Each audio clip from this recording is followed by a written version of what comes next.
Hello, friends. Let's talk about when boards are under pressure and how sometimes they react in ways that are not so helpful. Let's look at a concrete example. So imagine that you've got a school accreditation visit and it's coming up fast. So timelines are tight and the stakes are pretty high. The board obviously is anxious because accreditation touches on the school's reputation and enrollment and credibility. So typically the board leans in, and this is where things can actually go wrong. The board starts asking for assurance. Are we on track, and are all of the standards covered, and what are the risks? Where's the exposure? The result is that papers can multiply, and dashboards appear, and progress reports become longer and more frequent. And some board members may start to ask detailed questions. Why hasn't this particular standard been fully evidenced yet? Shouldn't this policy be updated by now? Blah, blah, blah. Why are the different teams interpreting the criteria differently?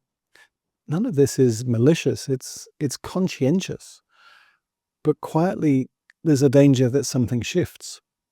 Leadership becomes defensive, and staff start performing compliance rather than doing the work of serious reflection and organisational thinking about this. The accreditation process becomes about passing rather than a learning opportunity for the school.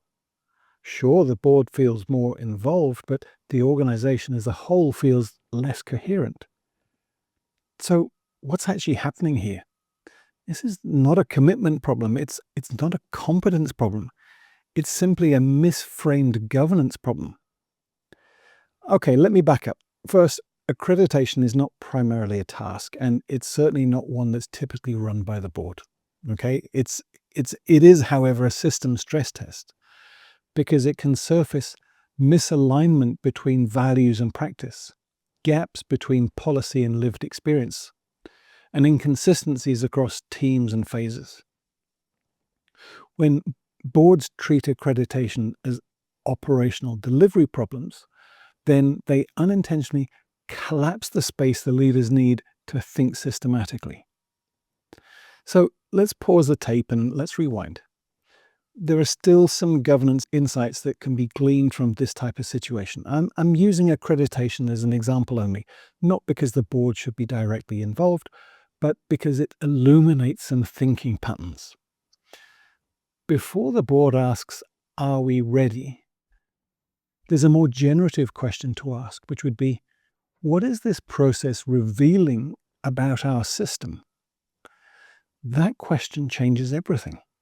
Instead of driving compliance harder, the board shifts its stance. It stops trying to monitor progress and starts trying to understand patterns. The questions change, not, why isn't this finished, but which standards are proving hardest to evidence and why? Where are the teams interpreting expectations differently?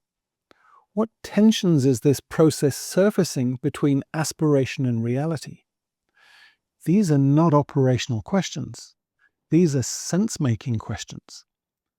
They help leadership to see the organization more clearly rather than forcing the leadership to perform certainty.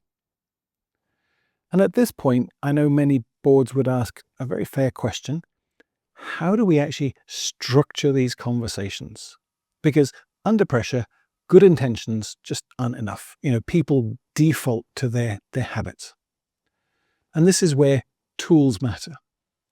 In the board deck, there's a simple distinction into the way conversations are framed. Inform, inquire, inspire.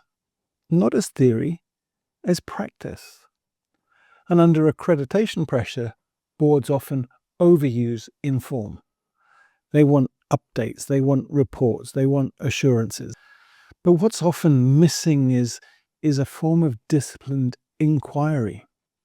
Not inquiry as in interrogation, but inquiry as a sense-making method.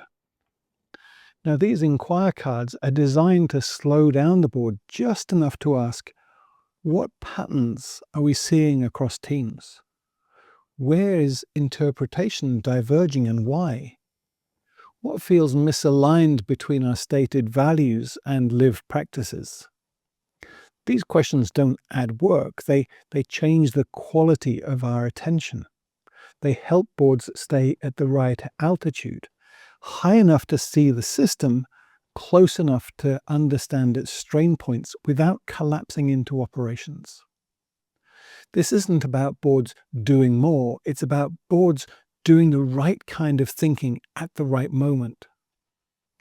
Accreditation processes, as in this example, rarely fail because schools don't care, but they can struggle because maybe systems have grown unevenly. Practices may have evolved faster than policies, and assumptions about how things are may not have been revisited in years. So accreditation is a process that brings everything to the surface. Boards that treat this visibility as risk, they rush to close gaps. Boards that treat it as information create space for learning. But only one of those responses leads to real improvement in the school. Here's a second common misstep. Boards may hear that staff are stressed by the accreditation workload.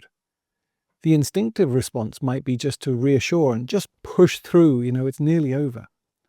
Or to tighten and say, we need everyone aligned and on board for this accreditation visit.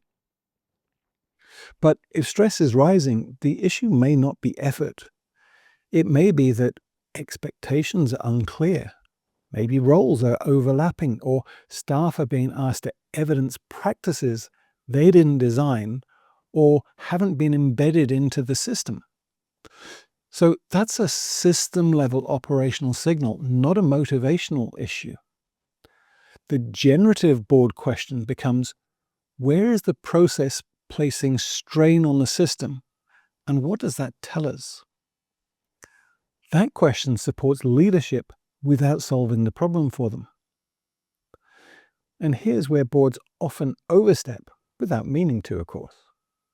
Boards often believe that they're being supportive by requesting more frequent updates or asking for earlier drafts or offering helpful suggestions.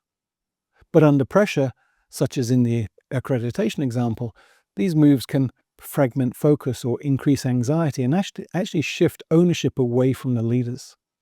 Strong heads don't need boards to manage accreditation. They need boards to hold the frame. What do I mean by holding the frame? Well, a board that holds the frame stays clear on three things. What is non-negotiable? Values, integrity, honesty, safeguarding, compliance. What's developmental? Coherence, consistency across the school, shared understandings. And what is this process? It's not just for validation, but it's actually for alignment across the school. And when boards can hold these distinctions, leaders can work with confidence rather than fear. Accreditation is a moment when boards are tempted to prove their value. But the real value is quieter. It shows up when boards ask, what kind of problem is this? And what kind of support is actually helpful right now? Sometimes the answer is just oversight. Sometimes it's patience. Often it's inquiry. Boards that get this right don't disappear. They become anchors. They reduce noise. They protect coherence. And they help the organization learn from pressure rather than distorting under it. So if accreditation feels heavier than it should, the issue may not be the accreditation standards. It may be how governance is being exercised under stress. Boards don't strengthen accreditation by hovering closer. They strengthen it by ensuring the organization is seen as a system, not as a checklist. Remember that boards often worry that if they don't lean in, they're abdicating responsibility.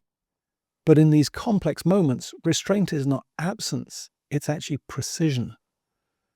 And the board's job is not to solve the system, but to ensure the system is being seen clearly enough for the leadership to act. That's not stepping back, that's stepping up at the right level.